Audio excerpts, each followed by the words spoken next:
Good morning, it's the 4th of April today, and I'm just going to talk a little bit about growing squash. So there's different types of squash. We've got summer squash, and we've got winter squash, and then confusingly you've got something slightly different again, which are pumpkins. In my garden I don't tend to grow pumpkins. The pumpkins are the ones that get really big and we use them for Halloween. Generally they're much bigger than winter squash, and I find winter squash much more useful if you're interested in producing food for making soups and things like that. So good examples of varieties I grow would be Crown Prince, which is a kind of a pale green colour to it. Another one called Green Curry, which has green skin, and another one called Red Curry or Ishi Curry, which is a classic orange winter squash. And those three are my favourite. But there's all sorts of other ones that are in funny shapes and have funny names as well. So to sow them, you take a pot, something like that, or even a little bit smaller if you want, and fill it with some compost. I'm using a certified organic compost here, and just fill that like that. Now when I fill that to the top like that, I tend to take another pot and just not so much compact it, but just tamp it down a little bit so that it's not got as much air in it as it would have had.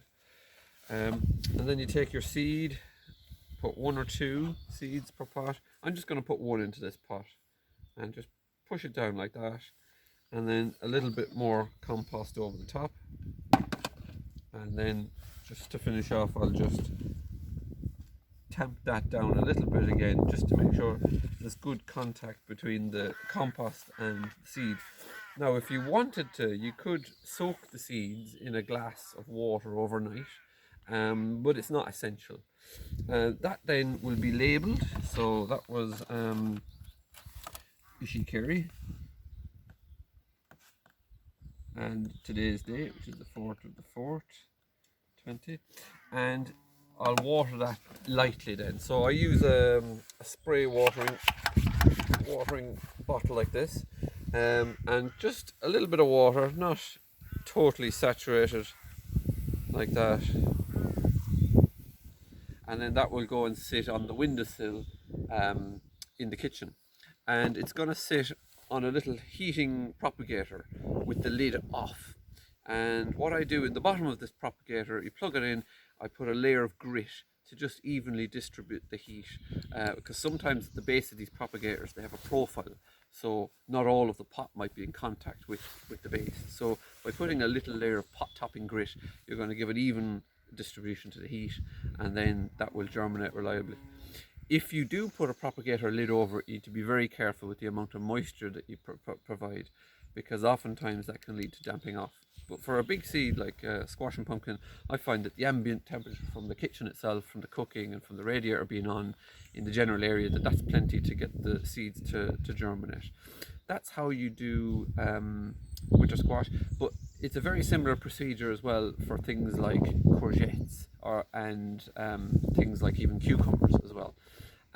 So yeah, give it a go. Those seeds now, they'll germinate in about 10 days or so, and they'll be kept in this pot until sometime in May, when they'll be planted into the polytunnel.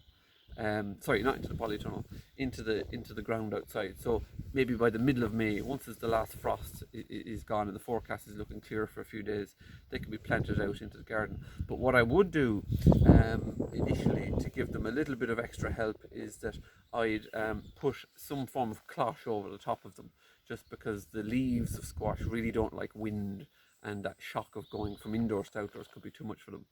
And as well as that, where you're planting them, I would put lots of well-rotten manure mulched in that area. So lay a good surface layer of manure around that, or homemade compost, so they're heavy feeding plants.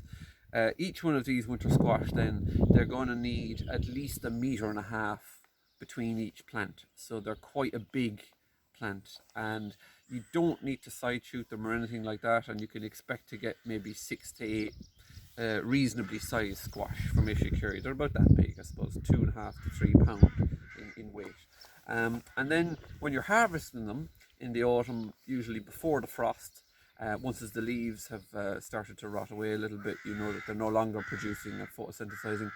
What you do is you cut them off allowing a little bit of the stalk attached to the actual squash.